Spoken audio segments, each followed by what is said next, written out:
ஒரு சூப்பரான penny stock அப்படி தான் சொல்ல போறேன். இந்த நிறுவனத்தோட முதலீடு, ப்ரொமோட்டர் ஹோல்டிங் எல்லாமே வேற லெவல். இந்த நிறுவனம் எந்த மாதிரி நிறுவனம்? தனியார் துறை நிறுவனம் தான். நான் பேங்கிங் ஃபைனான்ஸ் நிறுவனம். அதாவது லோன்ஸ் இதெல்லாம் கொடுக்குறாங்க. பட் பேங்க் செக்டர் அப்படின்னு கேட்டா பேங்க் செக்டர் கிடையாது.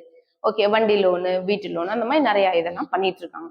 யூஒய் ஃபின்கார்ப் லிமிடெட் இந்த நிறுவனத்துடைய கரண்ட் மார்க்கெட் பிரைஸ் 30 ரூபி. முதலீடு மார்க்கெட் கேபிடலைசேஷன் கிட்டத்தட்ட 600 கோடி. எக்ஸாக்டா சொல்லணும் அப்படின்னா 583 கோடி. Promoter holding 72%. ப்ரொமோட்டர் ஹோல்டிங்னா ஆல்ரெடி என்னன்னு சொல்லியிருக்கேன். இந்த கம்பெனியோட நிர்வாகிகளே இந்த ஷேரை வாங்கி ஹோல்ட் பண்ணி வச்சுக்கிறது தான் ப்ரொமோட்டர் ஹோல்டிங்.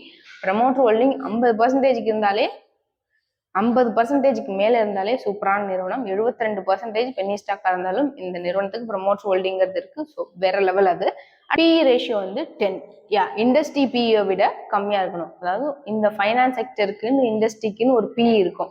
அந்த PE விட இந்த நிறுவனத்தோட PE ரேஷியோங்கிறது கம்மியா இருக்கணும். இந்த PE ரேஷியோங்கிறது 10. கடந்த ஆண்டு உங்களுடைய நெட் ப்ராஃபிட் எவ்வளவு? ஆனுவல் நெட் ப்ராஃபிட் வந்து 6 கோடி ரூபாய். ஸோ பென்னி ஸ்டாக் அப்டேட்ல சூப்பரான பென்னி ஸ்டாக் இது.